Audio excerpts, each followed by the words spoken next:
Back to chapter 5. Time to come alive, 'cause it's sunny. Ain't it funny? Losing sovereignty and limits being imposed. But yo, it's necessary, and so Atali says, living in the days.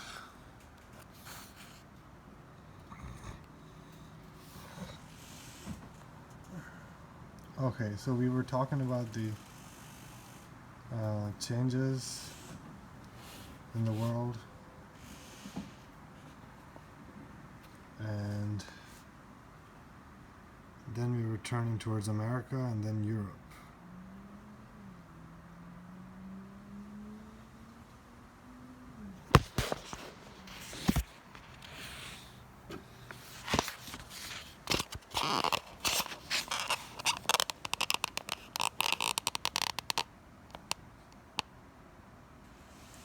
In the European sphere, a harmonious integration of the continent is not at all sure. There are many obstacles to be overcome before the tendency towards economic union finds its political expression. But it will one day happen, if only because without progress in this direction, all other gains will have been placed in jeopardy. For example, if the creation of a monetary union does not rapidly lead to the creation of a central bank and to a common currency, the free circulation of men, of capital, and of goods will have been made untenable. So all these big changes made in a global scale will be useless if Europe does not unify.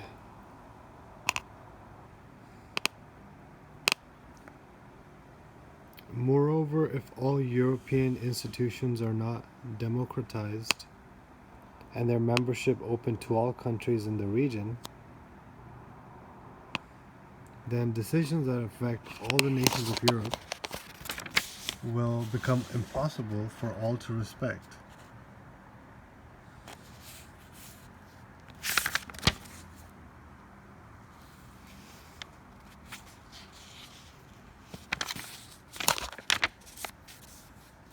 The present 12 members of the European Community have too much to lose by retreating not to advance in this direction.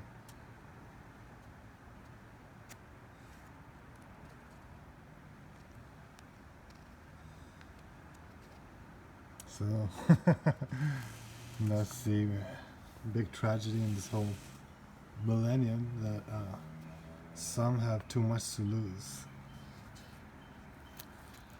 So we all gotta burn, y'all. Let's keep going. In the eastern half of the European sphere... Wait, let me take a quick break.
So in the eastern half of the European sphere, the delirium of newly acquired freedom has already given way to pessimism if not outright despair.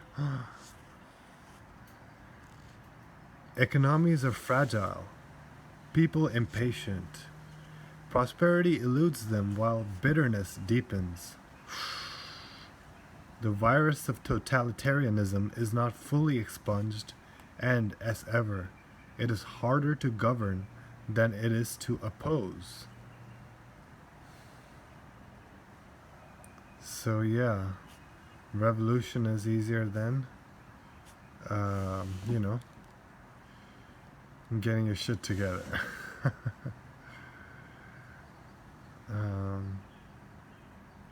So yeah, or he's saying it's harder for the rulers than for the ruled in this system. So totalitarianism ugly head is rearing.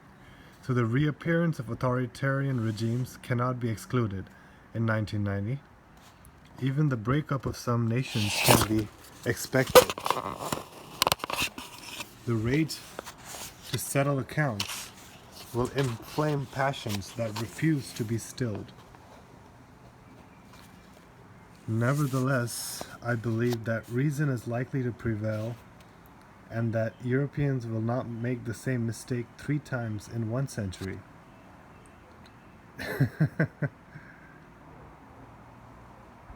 Is this too optimistic? Perhaps. I would be less than honest if I did not confess to harboring fears. No matter.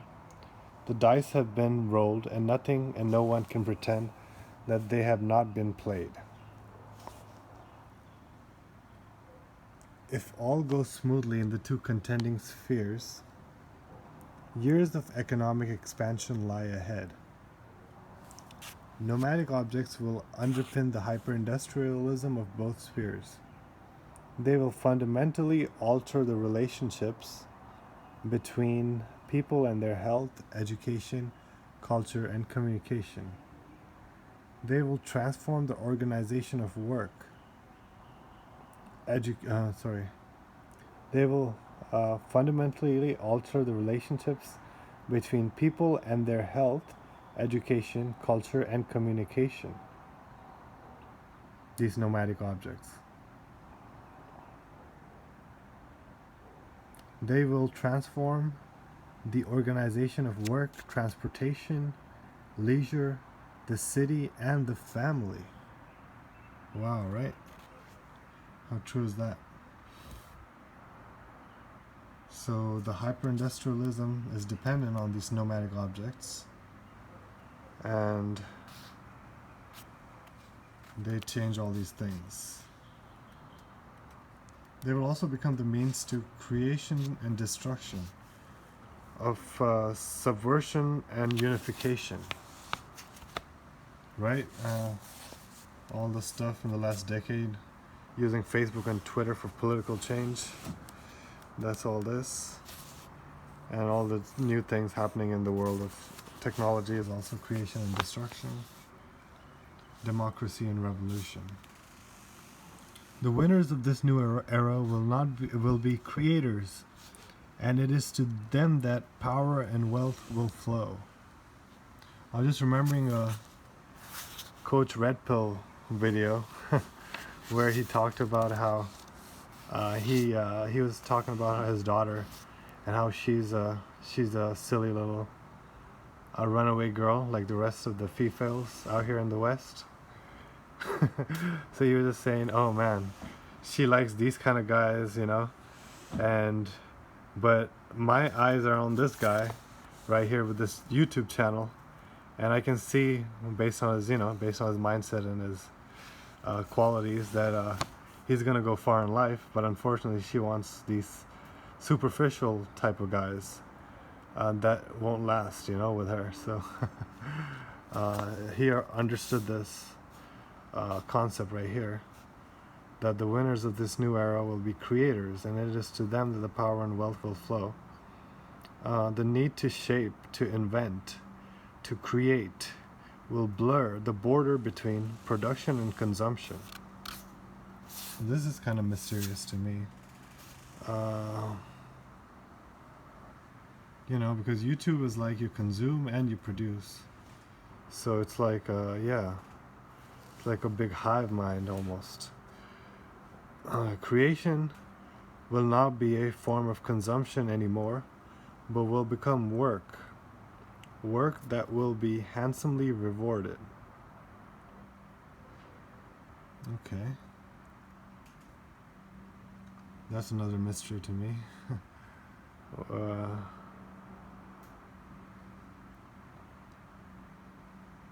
oh, yeah, okay. So that reminds me of another little story that I heard. It was Terry Gilliam, the producer of the movies like Time Bandits, Monty Python. But he made 12 Monkeys. But what I was thinking was that he said in the movie, what is it called? Commentary, that I can't remember right now. He said something about how directing is not as difficult, or it's not as work, it's not as much directing as you think it is. It's more like just motivating the individual. So it's like working with people. So it's not really work, you know, you're just kind of like doing what you're naturally good at, which is kind of like pushing an individual based on the expertise that you have for, you know, observing things and on a different level. So yeah, they just directing is just like giving tips and suggestions and so forth. So it's just like chatting, you know. So that's what I think he means by they're basically consuming the actors instead of working. You know, they're just watching the actors and playing with them like you would do with like a son, you know. But or teaching them like you would do with a son, which is kind of like consumption. But it'll become work. And now that reminds me, that commentary was done in 1995, I think. But at least that's when the movie was released. But recently I met somebody who also worked in Hollywood. Well, not recently, but like 4 years back. And he was telling me about how it's really hard work and it's difficult. And I just thought it was because he was on a lower level, but maybe it's just become more technical and more individualized, so it seems like hard work, you know? So Tyler Durden's job is not as fun anymore. It's Tyler Durden's side job, or whatever, night job. But yeah, it's work that will be handsomely rewarded. The child who learns, the adult who guards his health, the creator who turns dreams into objects will be considered as workers who deserve prestige and society's gratitude and remuneration. So, child who learns, adult who guards his health, and creator who turns dreams into objects. So, these are the three levels, I guess. And they're all workers who deserve prestige and society's gratitude and remuneration.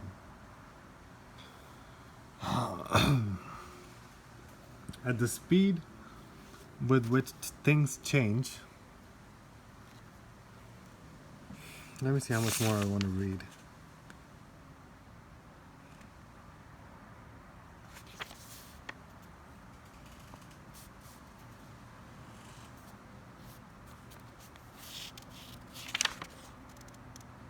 All right.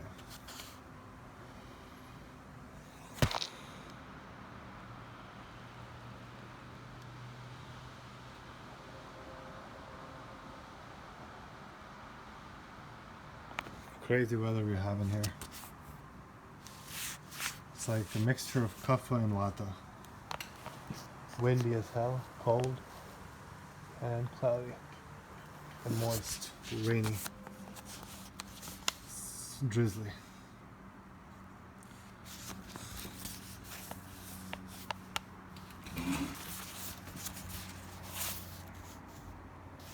At the speed with which things change, none of this may seem inevitable today. When everyone understands that the major challenges of the 21st century are global, that the immigration problem will combine with that of development, that the drug problem and the disarmament problem only have solutions on a world scale. So, okay. So, the crazy thing is that it's last century they said was a century of itself, and that's a documentary you can watch on YouTube, which is very enlightening and educative,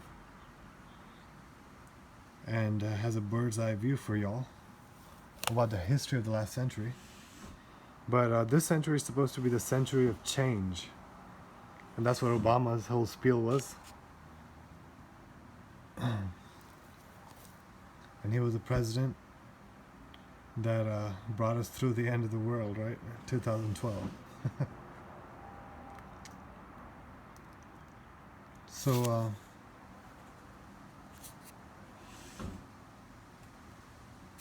so at the speed at which things change, none of this may seem inevitable.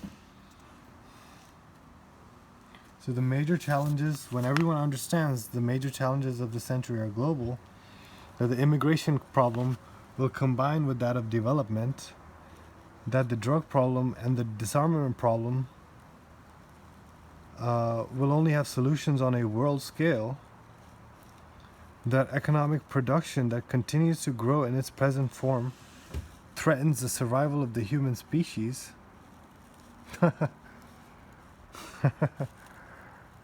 supporting more and more nomads, each of whom avidly wants more and more objects. It's all very cold-blooded, you know. I gotta make a cold, psychopathic kind of evil voice when I say this, you know. When everyone understands that the major challenges of the 21st century are global, that the immigration problem will combine with that of development, and the drug problem and the disarmament problem only has solutions on a world scale. All right, that economic production that continues to grow in its present form threatens the survival of the human species. All right, I just have to read these twice because it just doesn't register sometimes. That economic production that continues to grow in its present form threatens the survival of the human species. Now, see, I don't follow business and economics, so I can't really say, but I have my theory on what it means.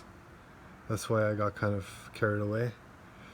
Supporting more and more nomads, each of whom avidly wants more and more objects, each creating more and more trash. When everyone understands this, it may well be too late. The challenges pushing us most urgently are the related issues of demographic explosion, poverty, and drugs. The threat to the environment, so the demographic explosion, poverty, and drugs. The threat to the environment, genetic manipulation, and arms proliferation.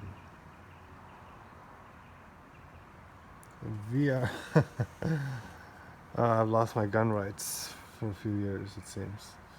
We are far from fully understanding that, or it should forever, even my car rights forever, unless I, bend my knees and so forth.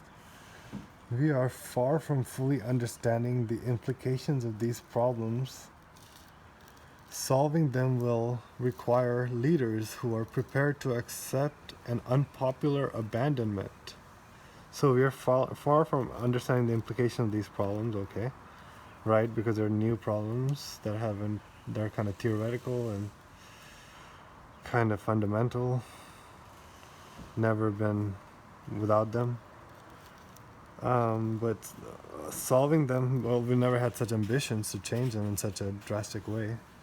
So that's why they don't understand the implication of the problems. But solving them will require leaders who are prepared to accept an unpopular abandonment of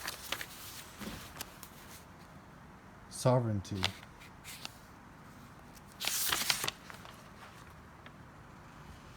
So solving these problems or challenges will require leaders who are prepared to accept an unpopular abandonment of sovereignty. So maybe Obama was good after all. People must protect themselves from themselves. Stop thinking of themselves as the proprietors of the world and of the species, and recognize at last the man is only a tenant. Amen, right? That's the Aghori creed right there, you know? We're only here for a day or for a short period. We come alone, naked, hungry, crying, and we die painting and naked and so forth, alone and so forth, with nothing.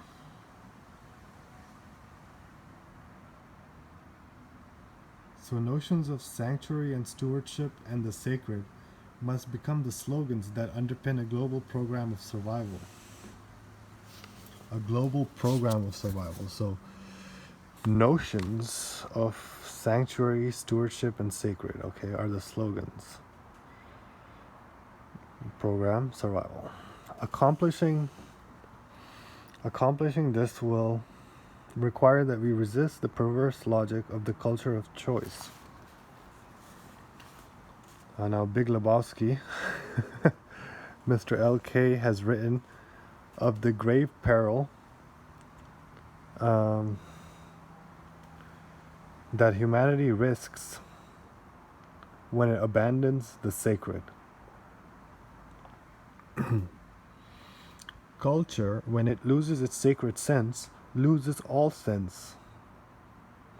With the disappearance of the sacred, which imposed limits to the perfection that could be attained by the profane,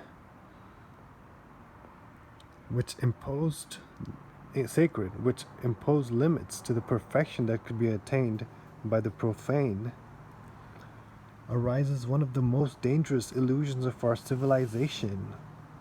The illusion that there are no limits to the changes that human life can undergo, that society is in principle an endlessly flexible thing, and that to deny this flexibility and this perfectibility is to deny man's total autonomy and thus to deny man himself. The utopia of man's perfect autonomy and the hope of unlimited perfection may be the most efficient instruments of suicide ever to have been invented by human culture. Yeah, I gotta repeat that.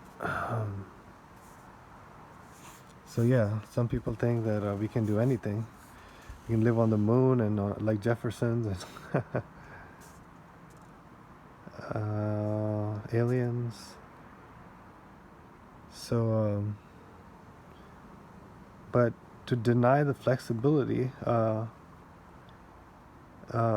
they think that denying the flexibility is to deny man himself. The utopia of man's perfect autonomy and the hope of unlimited perfection. Oh, okay, I see what he's trying to say, but it's a very complicated paragraph or sentence, really, with many different meanings. That's why he probably put it in this book as a quote. The utopia of man's perfect autonomy and the hope of unlimited perfection may be the most efficient instruments of suicide ever to have been invented by human culture.